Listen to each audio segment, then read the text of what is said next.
The principle of burden of the proof is widely accepted and is a fundamental aspect of both criminal and civil law system.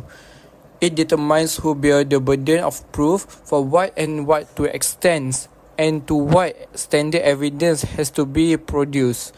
The principle assists in making the process of justice fair, as it provides guidelines on how the evidence should be presented and evaluated. The burden of proof encompasses two main components, the legal burden and the burden of the proof. They are both involved in the working of the justice system, in the management of the trial, and in the control of the outcomes.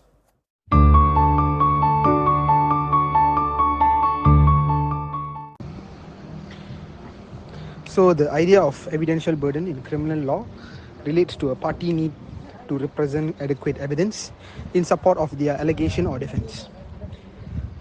The following are some salient points, and the definition of the burden evidence is for providing a case, sometimes referred as the evidentiary burden or the burden of advancing evidence, is on the side asserting a claim, the prosecution or defense, to provide sufficient evidence to pose a question for the court or decide. First foremost will be the shift of burden. In criminal trials, the prosecution usually has the burden of proving the accused's guilt beyond a reasonable doubt. The second one will be the standard of proof. The evidential burden is lower than the burden of proof. It requires the party to produce enough evidence to raise a reasonable inference in favor of their claim. The third one will be the timing. The evidential burden arises at different stages of a criminal proceeding. For instance, during pre-trial motions, both the prosecution and defense may have evidential burdens to establish certain facts or arguments. The fourth one will be rebuttal and counter evidence. Once a party satisfies the evidential burden and presents their case, the opposing party may have then the opportunity to rebut or counter that evidence. Last but not the least will be the judicial discretion. Courts may have discretion in determining whether a party has met their evidential burden. This involves assessing the sufficiency and credibility of the evidence presented. Hi, my name is Tarni. Now I want to tell you about the legal burden. The legal burden refers to the obligation a party has in a legal proceeding to prove their claims or defense to a required standard. This encompasses the burden of proof, which includes the burden of persuasion and the burden of production. The burden of persuasion is the necessity to convince the fact finders such as judge and jury to a certain degree of belief, such as beyond a reasonable doubt, in criminal cases or preponderance of the evidence in civil cases. The burden of production requires a party to present sufficient evidence to support their claims or defense. Understanding the legal burden is crucial, as it dictates which party must prove what, influencing the outcomes of the legal dispute.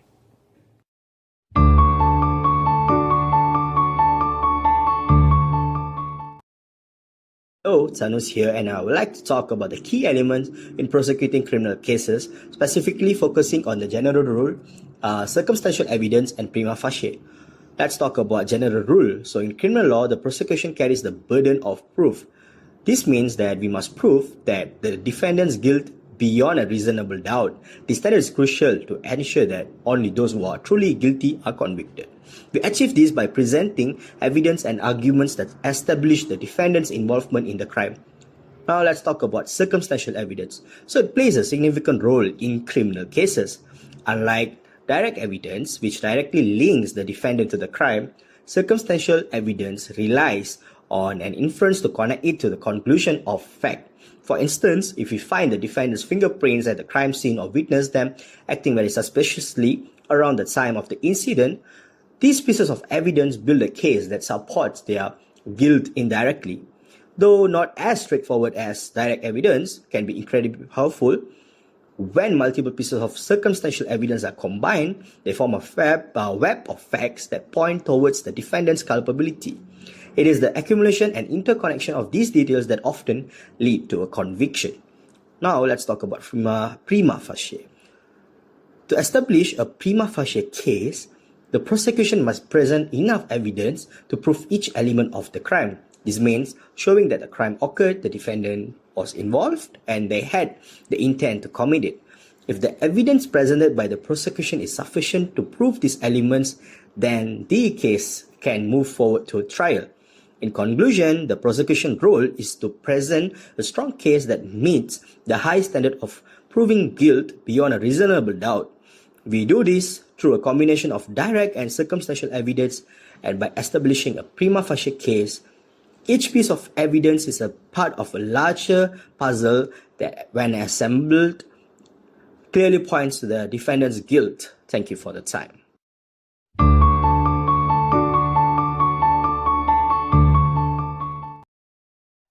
Hi madam, my name is Rukma. I would like to present my assignment 1. There is burden of the proof.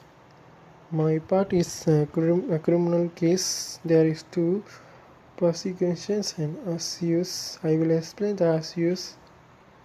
Accused means a person or proof guilty. They are usually considered incarnate.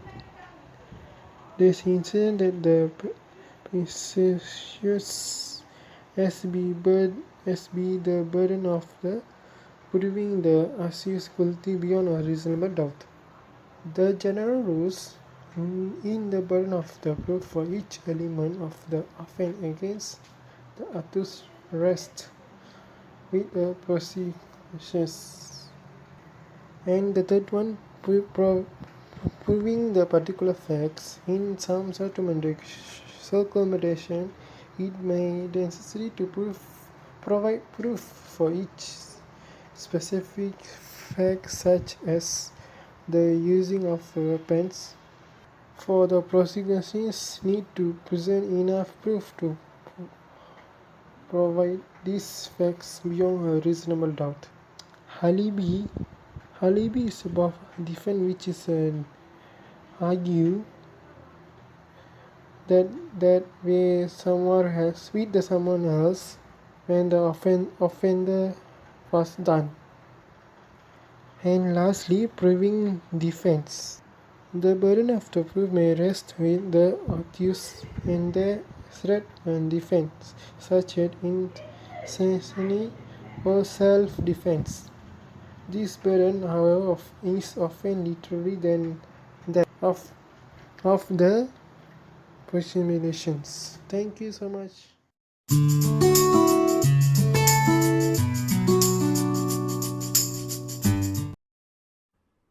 Moving on to burden of proof in the case of civil cases. So number 1, the general rule. So in a civil case, the burden of proof in civil cases is pushed onto the plaintiff, and the plaintiff bears the legal burden to prove his case on a balance of probabilities against the defendant, whereas the defendant will have to take on the evidential burden to raise sufficient evidence. So in one example, in Nas Faikah Muhammad Helmi v Kerajaan Malaysia, the court explained that in civil litigation, the question of probability or improbability of an action occurring is an important consideration to be taken into account in deciding whether that particular event had actually taken place or not. Moving on to number 2, proving particular facts. As per the principle of he who asserts must prove, therefore the burden of proof can be found in section 101, 102 and 103 in the Malaysian Evidence Act. Section 101 emphasizes that the legal burden of establishing a case as studied in number 1, whoever desires any court to give judgment as to any legal right or liability dependent on the existence of facts which he asserts must prove that those facts exist. And in number 2, it states when a person is bound to prove the existence of any fact, it is said that the burden of proof lies on that person. In an example, Miller v. Minister of Pensions, it is explained that it must carry a reasonable degree of probability, and if the evidence permits the tribunal to say, we think it more probable than not, then the standards has been achieved. If probabilities are equal, the standards will not be reached. Moving on to number 3, proving facts, especially within knowledge. This is what is section 106 Malaysian Evidence Act, When any fact is especially within the knowledge of any person, the burden of proving is upon him.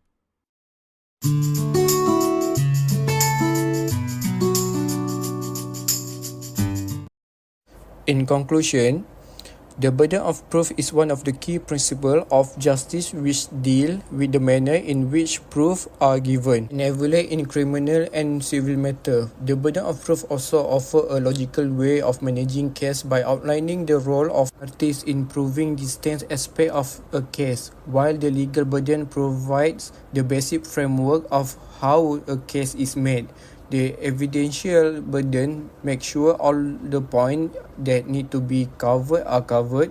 Altogether, this burden are an active process that make the consideration of the evidence more nuanced and reduce the chance of unfair outcomes. Burden of proof is an important safeguard in a legal system that helps to prevent injustice and corruption.